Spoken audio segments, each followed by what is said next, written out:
Glória a Jesus. Eu cumprimento a igreja com a paz do Senhor. Amém. Estamos na Igreja Cristã Rede Acolher, Ministério da Brasilândia, Jardim Guarani, e hoje estamos aqui para ministrar a palavra do Senhor. Amém? Se você estiver atento, com o seu coração aberto para receber a palavra do Senhor, Ele vai falar poderosamente com você. Amém? Abra a palavra do Senhor em Apocalipse, capítulo 3, versículo 22. Apocalipse, capítulo 3, versículo 22.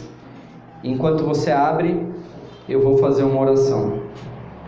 Senhor, nosso Deus, nosso Pai, nós te louvamos e te agradecemos por mais uma oportunidade de estarmos na Tua casa, mais uma oportunidade de estarmos na Tua presença. Pai querido, nós te pedimos, Senhor, que o Senhor faça a Tua obra em nossas vidas. Fala conosco, fala com a Tua igreja. Pai amado, fala com aqueles que hão de ouvir essa mensagem pela internet, aqueles que estarão, Senhor, Pai amado, sendo alcançado pela ministração desta palavra. Por isso, Pai, eu te peço, faça a Tua obra em nossas vidas. Fala conosco. A igreja é Tua, a palavra é Tua e nós somos Teus. Por isso, Senhor, nós entregamos o nosso coração e levamos a nossa mente cativa à obediência de Cristo, para que o Teu nome seja glorificado em nome de Jesus. Eu repreendo toda oposição do maligno, todo inimigo do Evangelho caia por terra e que a Tua bênção seja sobre as nossas vidas, desde agora e para sempre. Amém. E graças a Deus. Apocalipse capítulo 3, versículo 22, a palavra do Senhor diz assim: quem tem ouvidos, ouça o que o Espírito diz às igrejas. Amém? Vou ler mais uma vez. Quem tem ouvidos, ouça o que o Espírito diz às igrejas. Agora eu vou falar uma vez e como foi, eu vou falar e você vai repetir o que eu falar, amém? Então diga assim: quem tem ouvidos, ouça o que o Espírito diz às igrejas, em nome de Jesus. Você pode aplaudir ao Senhor, porque o Espírito ainda fala com a sua igreja. O Espírito do Senhor, Ele está neste lugar para falar comigo e com você. Louvado seja o nome do Senhor. Aleluia. A palavra do Senhor, irmãos, ela é muito rica. E eu já tenho dito aqui algumas vezes e quero enfatizar uma vez mais que a Bíblia, ela foi escrita há muitos anos atrás, amém? Para ser mais exato, aproximadamente 1500 anos antes de Cristo, começou os primeiros escritos de Moisés, e aí foi se estendendo no decorrer da história de Israel até chegar na nossa era, na era cristã, até aproximadamente o primeiro século da história da igreja, onde o apóstolo Paulo e outros apóstolos escreveram e registraram os documentos sagrados, as escrituras. E nessa época nós não tínhamos alguns recursos ortográficos que temos hoje, né? Se nós quisermos enfatizar algo, a gente pode fazer, por exemplo, aqui uma mão aqui grande, colorida, né? Que simboliza o acolher, simboliza, se você nunca reparou, essa mão, ela é formada por várias mãos, tá vendo? Ela é formada por várias mãos que formam uma única mão, que é o acolher, que é a rede acolher. Então, quando nós queremos dar ênfase a alguma coisa, nós temos muitos recursos. Nós podemos utilizar o negrito, né? Quando você quer fazer um texto com uma parte que te chame a atenção, você pode pôr um negrito. Você pode aumentar o tamanho da letra, você pode fazer um sublinhado, você pode fazer o tamanho, né, maior com outro tipo de letra. Você pode fazer muitas coisas para você enfatizar algo que você queira em um texto. Mas nas escrituras sagradas não tinha esse recurso, né? E quando aqueles que falavam e escreviam, eles queriam dar ênfase a alguma coisa, eles usavam da repetição. Então nós encontramos em diversas palavras, diversos textos, Jesus dizendo: em verdade vos digo. Amém? Ele diz: em verdade vos digo. Mas por que Jesus está repetindo, né? Em verdade vos digo. Porque é como se ele estivesse querendo dar uma ênfase naquilo que ele iria falar adiante. Era como se ele dissesse assim: olha, preste muita atenção, porque o que eu vou falar agora é de extrema importância. E nós encontramos essa expressão em vários textos. Eu coloquei alguns aqui só para nós introduzirmos no nosso assunto. Por exemplo, João capítulo 8, versículo 51, você não precisa abrir, mas diz assim: em verdade vos digo, que se alguém guardar a minha palavra, nunca verá a morte. Olha que afirmação importante. Olha, preste muita atenção, em verdade vos digo, não é só em verdade vos digo, que se alguém guardar a minha palavra, não verá a morte. Nós temos também em João 6,47, quando ele diz assim: na verdade vos digo, que aquele que crê em mim, tem a vida eterna.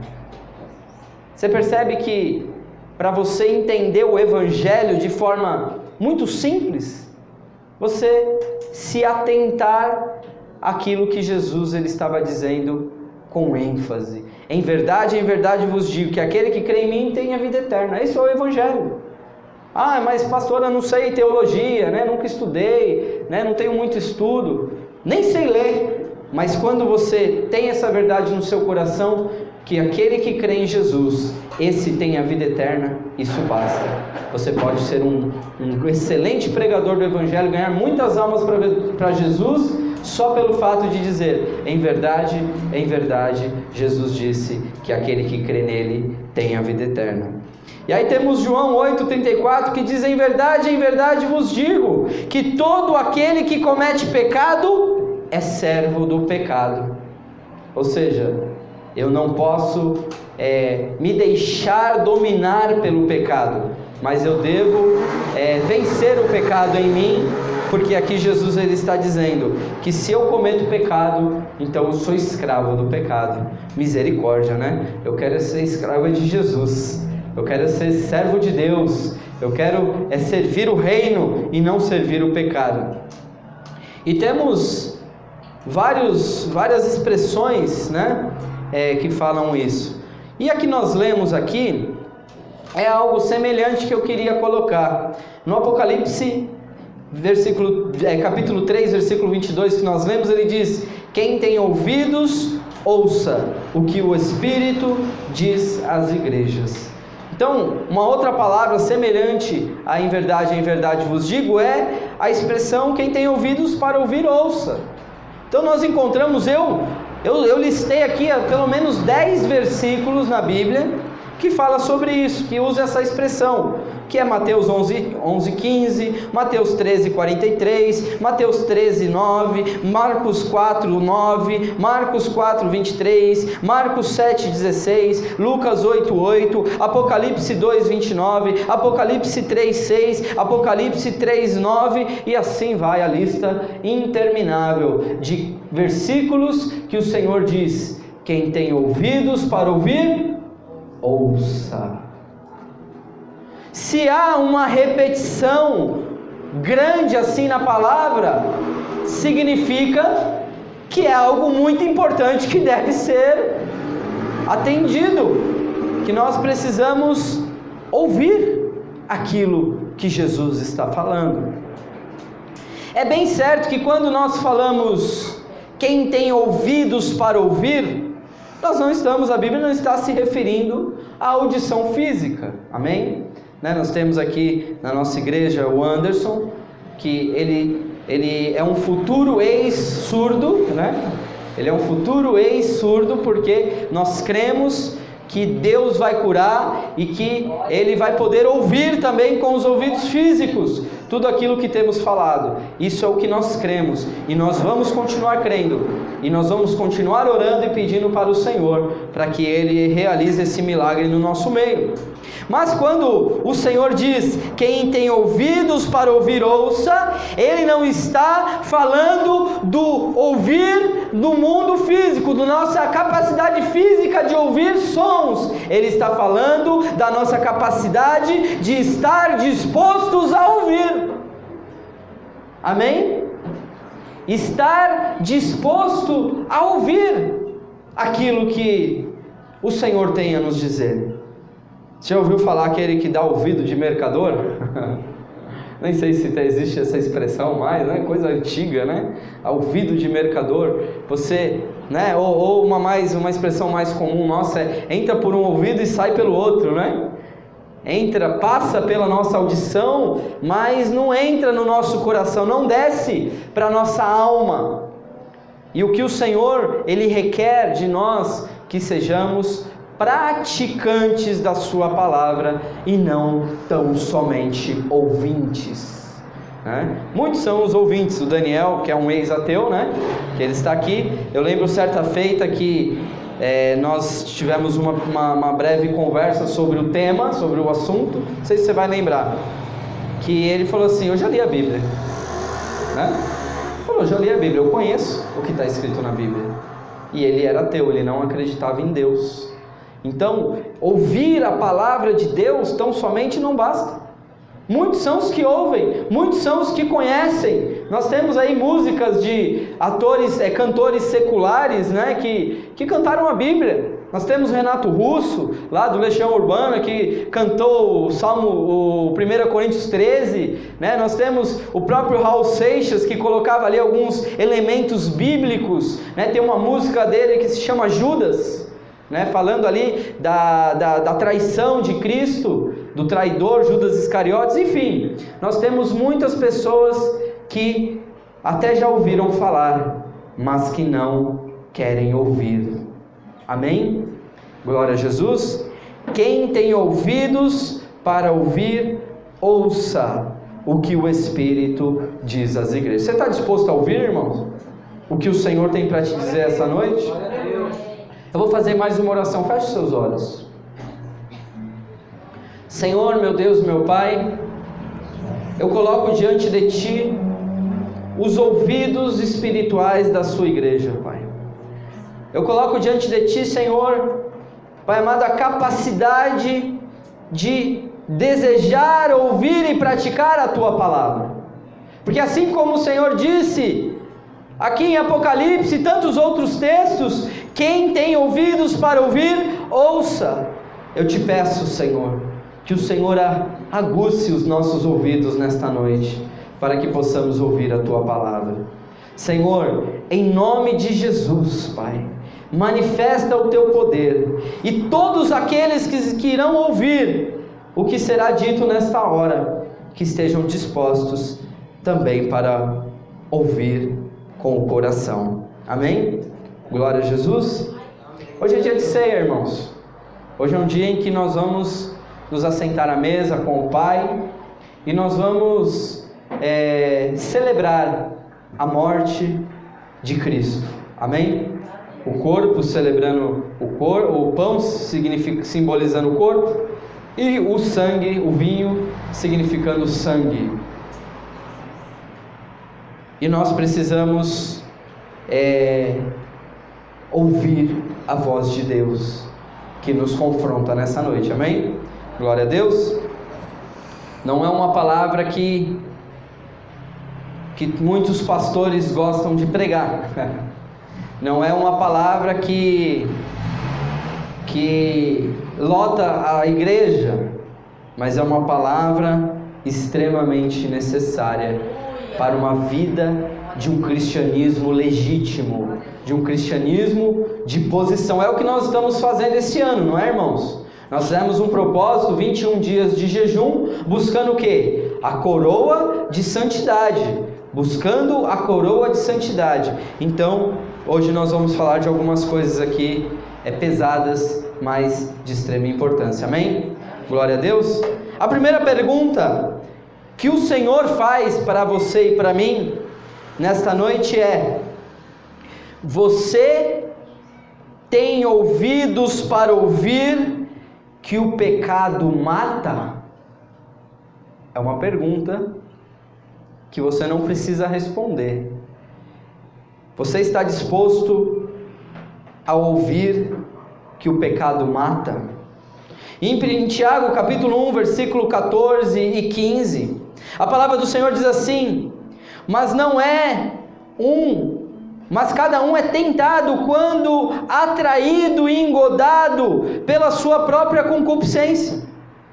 Depois, havendo a concupiscência concebido, ele dá luz ao pecado, e o pecado, sendo consumado, gera a morte. O pecado mata, irmãos. Então aqui Tiago ele está dizendo, assim, se você ler o capítulo 1 inteiro, você vai ver que ele tem esse trecho que ele fala sobre que ninguém diga que é tentado por Deus, porque Deus ninguém tenta, ele não pode ser tentado pelo mal. E aí Tiago ele nos ensina como que funciona, como que acontece o pecado. Ele fala que nós somos seduzidos pelos nossos próprios desejos. Ele fala que nós somos engodados, nós somos tentados segundo os nossos próprios desejos. Não é o desejo do outro, mas é o desejo de cada um de nós. E aí essa cobiça, nós somos atraídos quando somos atraídos e engodados pela nossa própria concupiscência. Então a concupiscência ela concebe o pecado, ela gera o pecado. Ninguém, irmãos, acorda um dia e fala: eu vou explodir um caixa eletrônico hoje. Ninguém acorda de repente e fala: hoje estou com vontade de fazer um sequestro relâmpago. Ninguém faz isso, irmãos. Quando uma pessoa ela peca, ela já está premeditando, ela já foi tentada, ela já recebeu uma tentação, ela já recebeu uma atração, ela foi atraída pelo seu próprio desejo, pela sua própria concupiscência, e aí ela simplesmente começou a gerar o pecado dentro de si. Ela começa ali, a pessoa ela começa a maquinar, ela começa a imaginar como que vai ser aquele desejo, aquele prazer, principalmente na área sexual. A pessoa ela tem o desejo e ela começa a imaginar o sentir aquele prazer daquele momento. E aí ele diz aqui que havendo a concupiscência concebida, ou seja, havendo a tentação concebida, ela dá a luz ao pecado. Ela dá luz ao pecado. O pecado ele vem à tona, ele vem ao mundo, ele vem na vida, ele entra na alma, e esse pecado sendo consumado, ele gera a morte. Então, nós precisamos ter ouvidos para ouvir que o pecado mata.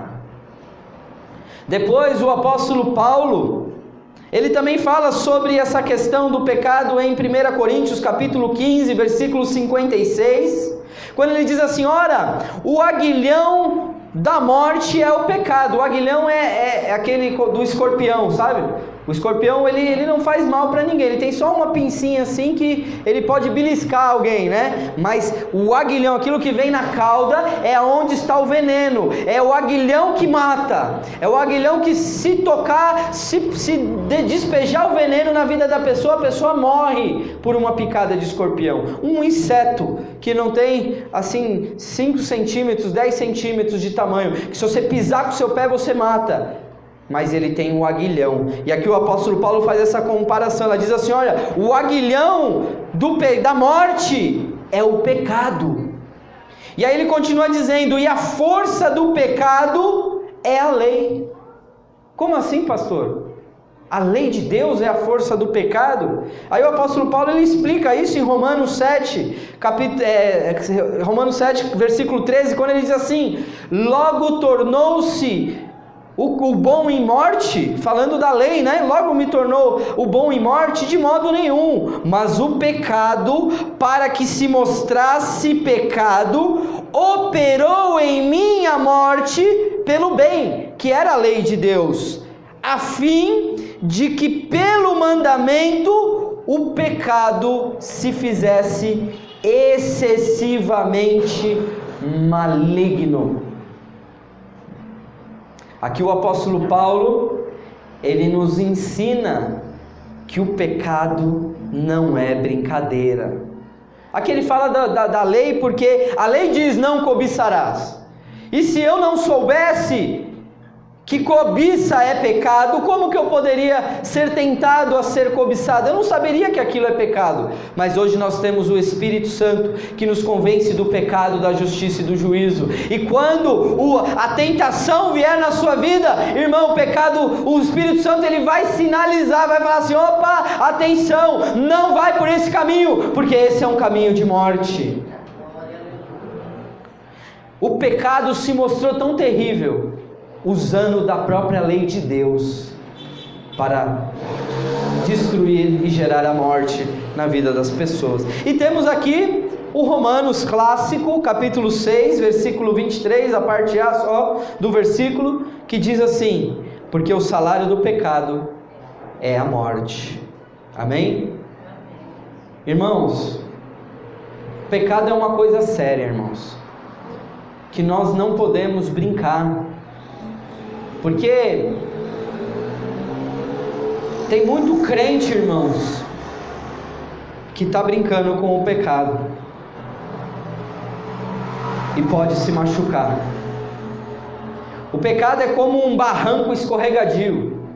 Se você ficar na beiradinha ali muito curioso para saber, né? Você pode dar uma escorregadinha. Ah não, se eu escorregar aqui eu já consigo subir.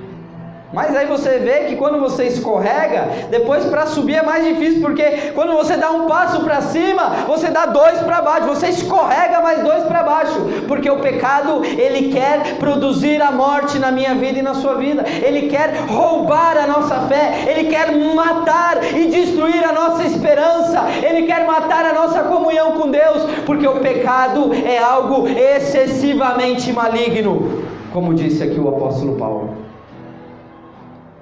É difícil vencer o pecado, porque nós somos atraídos pelos nossos próprios desejos. Desejo é bom, né? O Daniel estava comentando de um morador de rua, né? De uma pessoa em situação de rua. Vamos dizer morador de rua, porque rua não é moradia de ninguém, né, irmãos? Mas ele está aí numa situação de rua, e ele pediu pro irmão pagar um almoço para ele, e ele falou: não, eu vou pagar um almoço, senta aí. E ali começaram a conversar, e aí ele falou: mas o que te levou a estar nessa situação? E aquele jovem, né, falou assim: o crack me levou para o fundo do poço. O crack destruiu com a minha história, e para eu não fazer mais a minha família sofrer, eu decidi ir para a rua. E aí o Daniel falou para ele: olha, mas você não crê que Deus pode mudar a sua história? Você não crê que Jesus pode alterar, mudar a sua vida? E aí a surpresa do irmão foi que o jovem começou a citar vários textos bíblicos para ele. E começou a dizer que ele crê na palavra de Deus. Ele crê que Jesus pode, mas que ele não tem força para sair desse buraco. Amém? O fundo do poço, irmãos, não é um lugar agradável de se estar. E o pecado, ele vai gerando morte em nossas vidas, e quando a gente menos espera, nós já estamos mortos. Estamos vindo para a igreja, mas não sentimos mais a presença do Senhor. Ouvimos a pregação do Evangelho, mas a palavra não entra mais no nosso coração. Entra por um ouvido e sai pelo outro. Damos ouvidos de mercador. Estamos na igreja, adoramos a Deus, mas não é adoração que nós entregamos a Deus. É tão somente música. Nós gostamos e convencemos a nossa consciência de estarmos fazendo algo bom para o Senhor, mas estamos enganando a nós mesmos. mesmos, porque a palavra do Senhor diz: aquele que está sujo, suje-se ainda mais.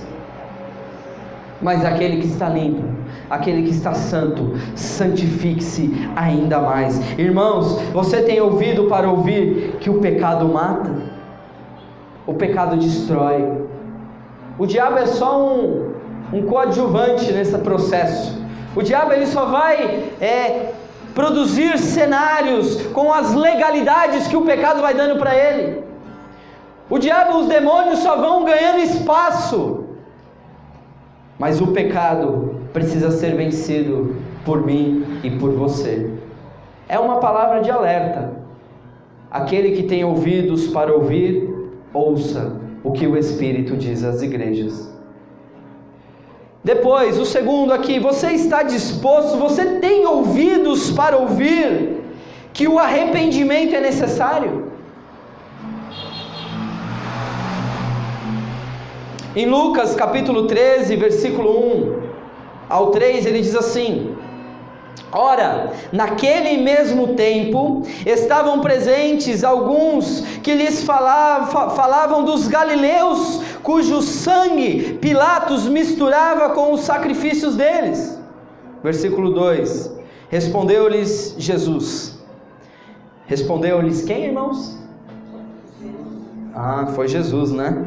Respondeu-lhes Jesus: pensais vós que esses foram maiores pecadores do que todos os galileus por terem padecido tais coisas?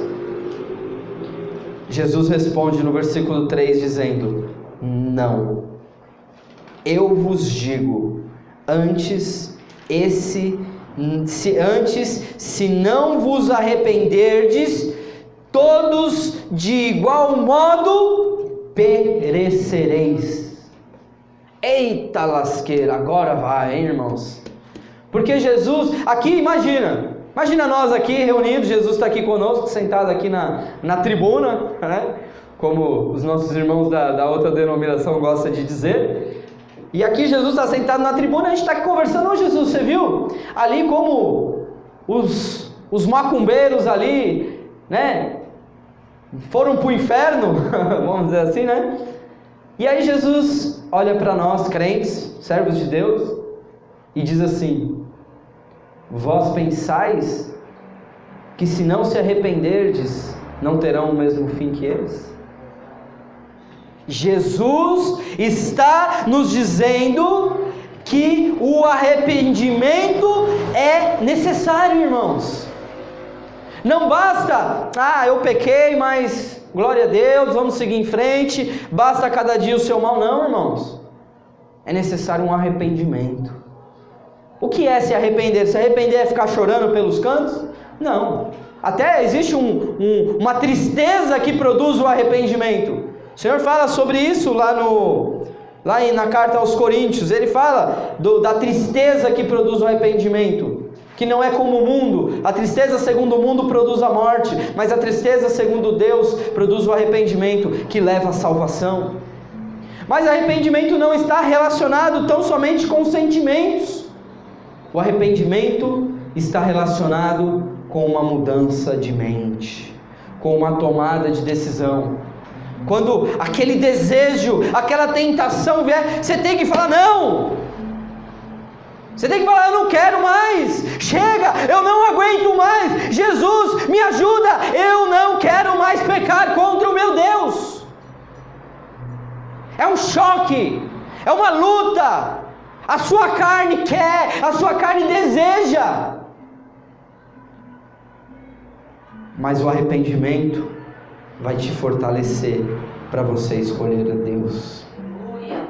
O arrependimento vai te fortalecer para você dizer não para o pecado, para você dizer chega, para você dizer eu posso resistir, porque o Espírito de Deus habita em mim. Aleluia, Deus. Em Apocalipse capítulo 2, no versículo 21 a 23, a palavra do Senhor diz assim: e dei-lhe tempo para que se arrependesse da sua fornicação. e não se arrependeu. Eis que a porei numa cama, e sobre os que adulteraram com ela virá grande tribulação, se não se arrependerem das suas obras. Versículo 23: eu ferirei de morte os seus filhos, e todas as igrejas saberão que eu sou o que sonda os rins e os corações, e darei a cada um de vós segundo as suas obras. Eu darei a cada um de vós segundo as tuas obras. Jesus aqui está dizendo: eu te dei tempo para se arrepender. E se você não se arrepender, a morte virá sobre a sua vida. Você tem ouvidos para ouvir que o arrependimento é necessário? O arrependimento é a mudança de direção. O arrependimento é o choque de realidade. O arrependimento é você vencer a si mesmo. O arrependimento é você dizer não para o pecado e dizer sim para a santidade, para o Senhor Jesus, que morreu na cruz por mim e por você. Louvado seja o nome do Senhor. Hebreus capítulo 6, versículo de 4 a 6. Eu peguei aqui a versão NVI para citar para vocês esse texto. Esse texto de Hebreus 6, versículo 4, me deixa de cabelo em pé. Esse versículo de Hebreus 6, de versículo 4 ao versículo 6, me deixa arrepiado. A palavra do Senhor diz assim: ora, para aqueles que uma vez foram iluminados, provaram o dom celestial, tornaram-se participantes do Espírito Santo, experimentaram a bondade da palavra de Deus e os poderes da era que há de vir. Versículo 6: e caíram.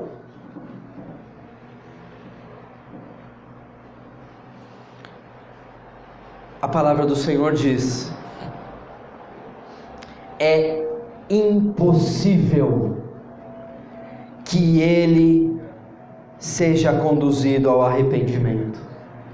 É impossível que sejam reconduzidos ao arrependimento, pois para si mesmos estão crucificando de novo o Filho de Deus e sujeitando a desonra pública.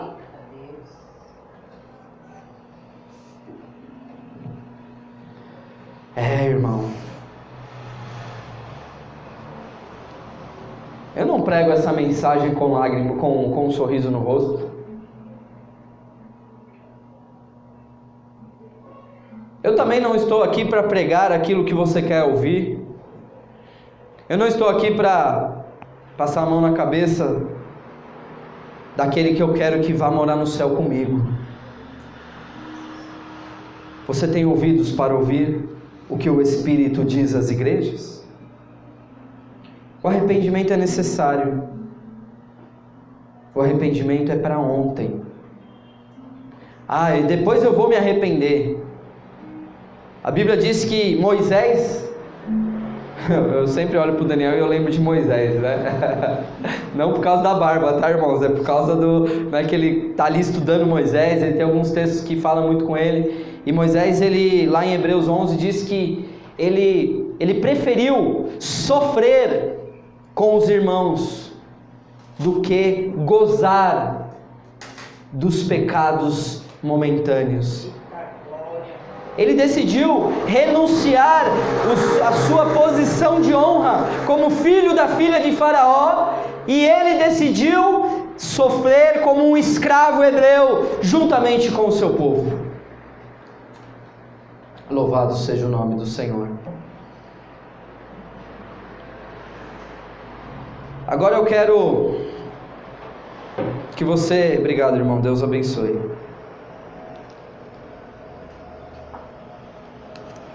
eu quero que você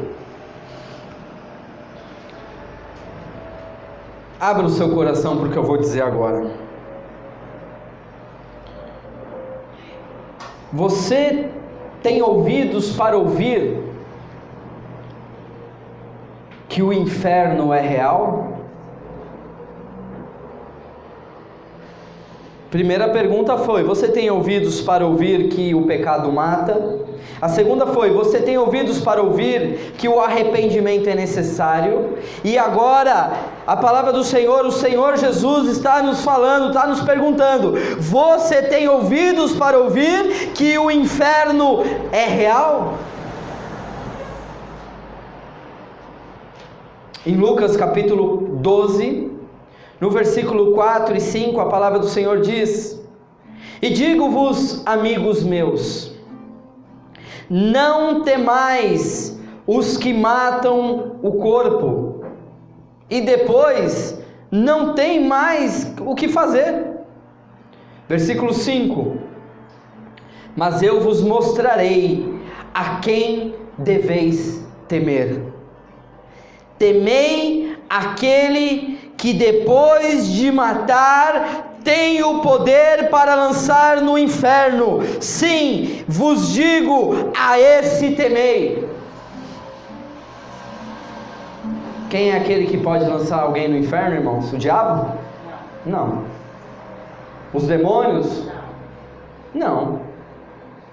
O único que tem o poder de lançar uma pessoa no inferno é Deus.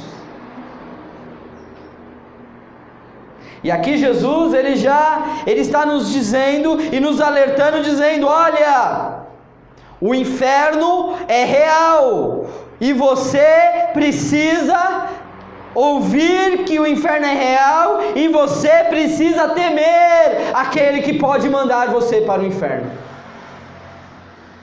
Mas pastor, que discurso duro, que discurso pesado! Jesus não é amor, Jesus não multiplicou os pães, Jesus não curou, não ressuscitou a Lázaro, Jesus não é bom. Ele é bom, Deus é bom, Ele é tão bom e te ama tanto, que Ele entregou Jesus, o seu único filho, para morrer no seu lugar. Mas nós cristãos, não é da denominação Rede Acolher, ou da Assembleia de Deus, ou da Presbiteriana, ou de qualquer outra denominação, nós cristãos legítimos, nós não podemos fechar os nossos ouvidos e endurecer o nosso coração para a realidade do inferno.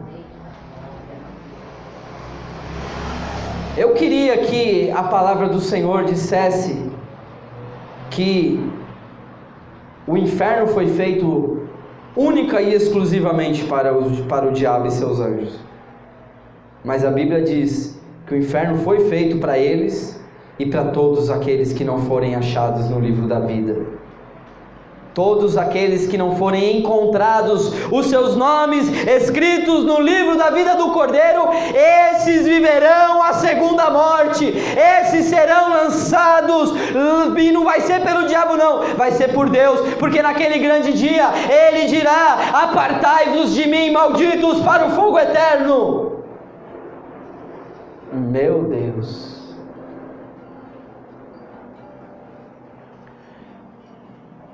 Mateus capítulo 18, versículo 9, a palavra do Senhor diz assim: e se o teu olho te escandalizar, arranca-o e atira-o para longe de ti, porque melhor te é entrar na vida com um só olho, do que tendo 2 olhos serem lançados no fogo do inferno. Jesus não está falando aqui para demônio, Jesus não está falando aqui para espírito, Jesus está falando aqui para crente, Jesus aqui está falando para mim e para você. Ele faz uma analogia, ele faz aqui um ato simbólico, dizendo: olha, se é o teu olho que está te condenando, se é o teu olho que está te fazendo pecar, arranca o teu olho fora, porque é melhor entrar cego no reino de Deus, na vida, do que ser lançado com os 2 olhos no fogo do inferno. O inferno é real, irmãos. É difícil.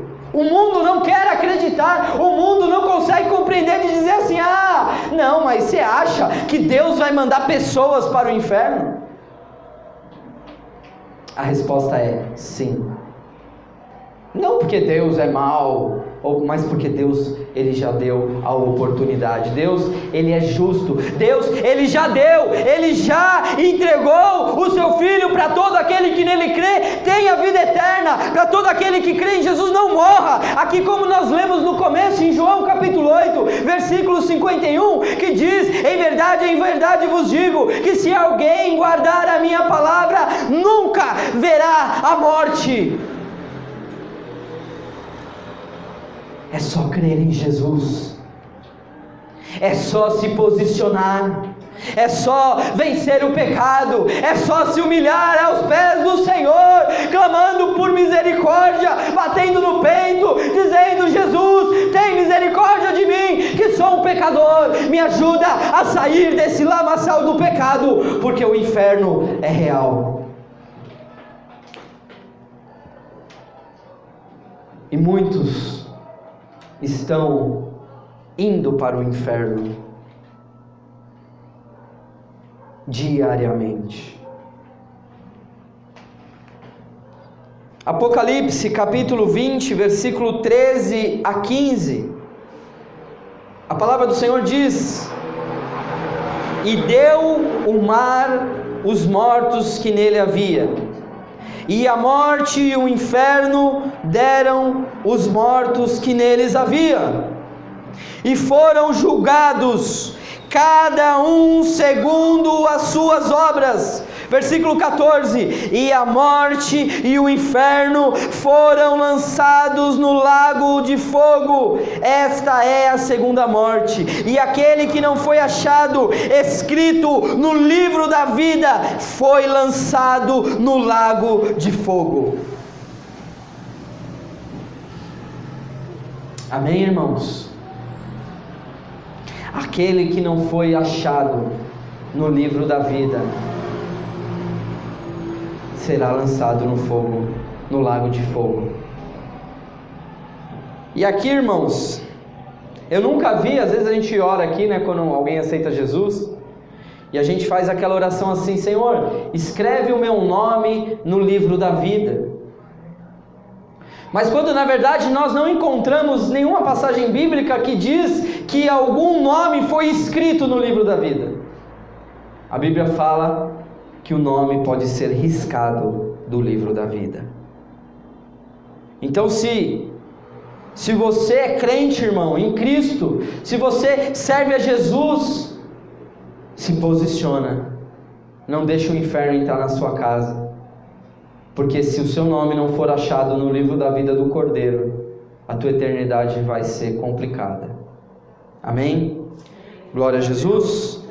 Ouvir o que o Espírito diz: a igreja irá conduzi-lo à vitória por toda a eternidade. Apocalipse 2,17, ele diz assim: quem tem ouvidos, ouça o que o Espírito diz à igreja. Ao que vencer, darei do maná escondido, e lhe darei uma pedra branca, e na pedra um novo nome escrito, ao qual ninguém conhece senão ao que recebe. Aquele que tem ouvidos para ouvir, ouça. Ao que vencer, viverá eternamente. Ao que vencer, esse terá o seu nome escrito na glória.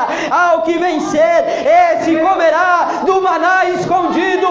Esse comerá da vida eterna, desfrutará da presença do Altíssimo por toda a eternidade. Louvado seja o nome do Senhor. Dê ouvido, irmão, abra o seu ouvido para ouvir a palavra do Senhor, o que o Espírito Santo diz às igrejas. Não endureça o teu coração, não há tempo, não há mais tempo a perder, irmãos. Nós precisamos nos posicionar e estar diante diante do Senhor com o nosso coração aberto e com vestes limpas e com mãos para adorá-lo, mãos limpas para adorá-lo. Amém? Glória a Jesus. Essa era a palavra que eu queria passar para a igreja. Eu peço que os irmãos aplaudam o Senhor e glorifiquem o nome dele, em nome de Jesus.